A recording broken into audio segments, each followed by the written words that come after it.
నిజంగా ట్రాఫిక్ పోలీసులకు దండం పెట్టాలి. వాళ్ళు చేయబట్టుకేనే కదా ప్రయాణాలు గిట్లా సాఫీగా నడిచేది, లేకుంటే ఆగమాగం ఆడవి. అయితే కొందరు ట్రాఫిక్ పోలీసులు మాత్రం చలాన్లు కొట్టేందుకే డ్యూటీ ఎక్కిర్రా ఏంది, వాళ్ళ పని ఫోటోలు దించుడేనా ఎట్లా అని అనిపిస్తుంది. ఎందుకు ఇట్లా అంటున్నావు, ఈ ముచ్చట చూడుని మీరే.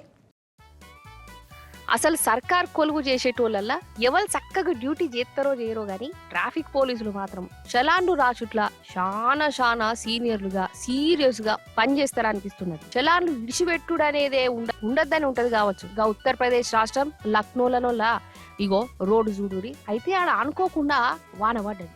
రోడ్డు మీద పోయేటోళ్ళు రోడ్డు పక్క పొంటి ఆపి తడవకుండా అటు దిక్కు నిల్చున్నారు. వాన వెలిసినాక పోవచ్చు అనుకున్నారు. ఇలా తప్పేం లేదు కదా. కానీ అప్పుడు వచ్చిరోళ్ళ ట్రాఫిక్ పోలీసులు ఓ దిక్కు వాన పడుతుంటే రోడ్డు పక్క పొంటి ఉన్న బండ్లు ఫోటోలు కొట్టుడు పెట్టిరు.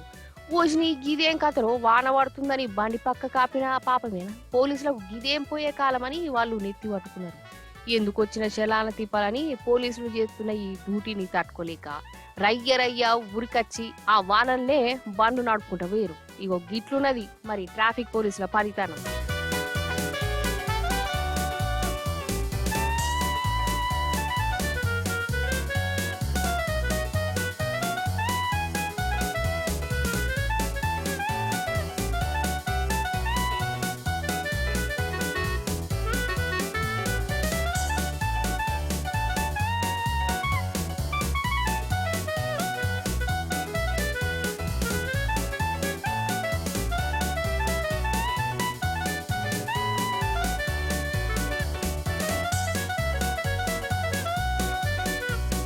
చూసిరా, జోరు వాన పడ్డా గాని చెల్లాన్లు మాత్రం ఇడిచిపెట్టేదే లేదన్నట్టు చూసుకోవేరు.